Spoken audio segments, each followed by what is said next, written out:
გამარჯობა, თქვენ უყურებთ ნეტგაზეთის ლაივს.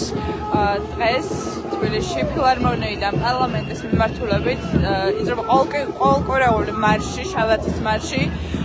დღევანდელი მარშის თემა ეხება არარუსულ პროპაგანდისტულ არხებს, ასე ქვია მარშს, რომელიც ეხება იმედს და პოზიტივის სანქციებს ასევე, რომელიც დიდ ბრიტანეთმა დაუწესა.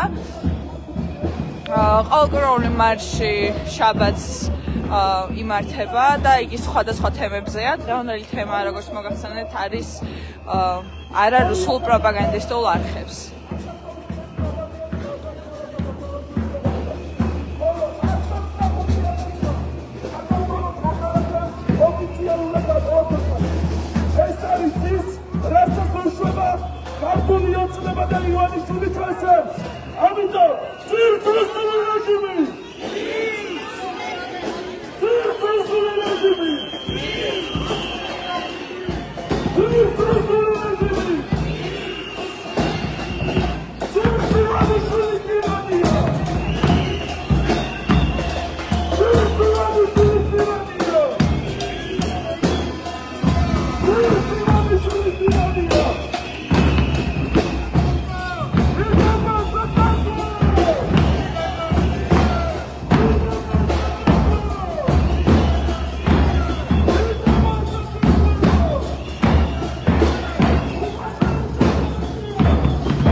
შეგახსენებთ დღევანდელ სიახლეებს.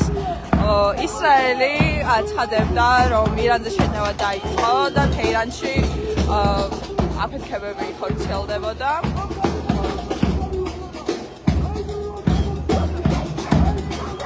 ასევე გავრცელდა ინფორმაცია იმის შესახებ, რომ ირაკლი ღარიბაშვილმა დატოვა პენტენციურ დაწესებულება თავისი შვილის დაბადებისაზე, რაზეც პენტენციურმა დაწესებულებამ საჯაროდ განაცხადა, რომ ირაკლი ღარიბაშვილს არათუ არ დაუტოვებია დროებით დაწესებულება, აღნიშნული საკითხი არც კი განხილულა.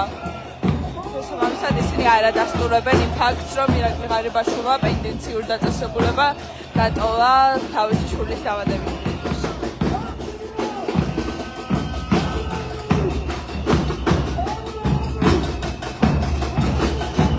ასევე ყაბახიძის თქმით, ირაკლი ყაბახიძის თქმით, დიდმა ბრიტანეთმა იმედი და პოზიტივი და სანქცია მხოლოდ იმის გამო, რომ საქართველოში სატელევიზიო დებატები ჩაეშალა.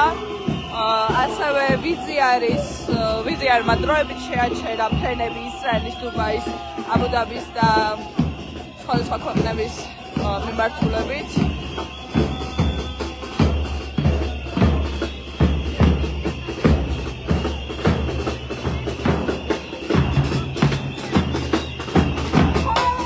შეგახსენებთ, რომ ეს არის შაბათის მარში, რომელიც ყოველ შაბათს იმართება ფილარმონიიდან პარლამენტის მიმართულებით და სხვადასხვა კვირას იგი სხვადასხვა თემას ეხება.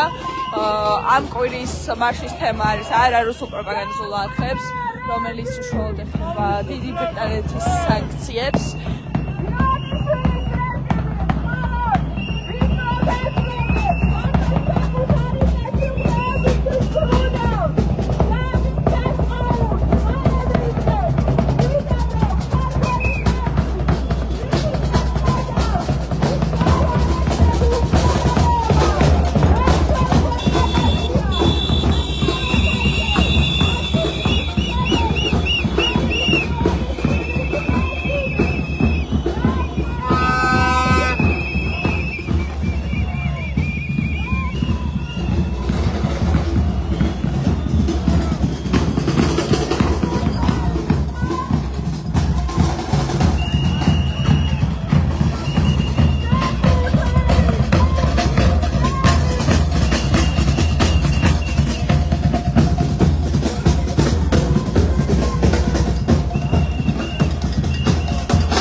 მოგვიანებით სიტუაციის განვითარებასთან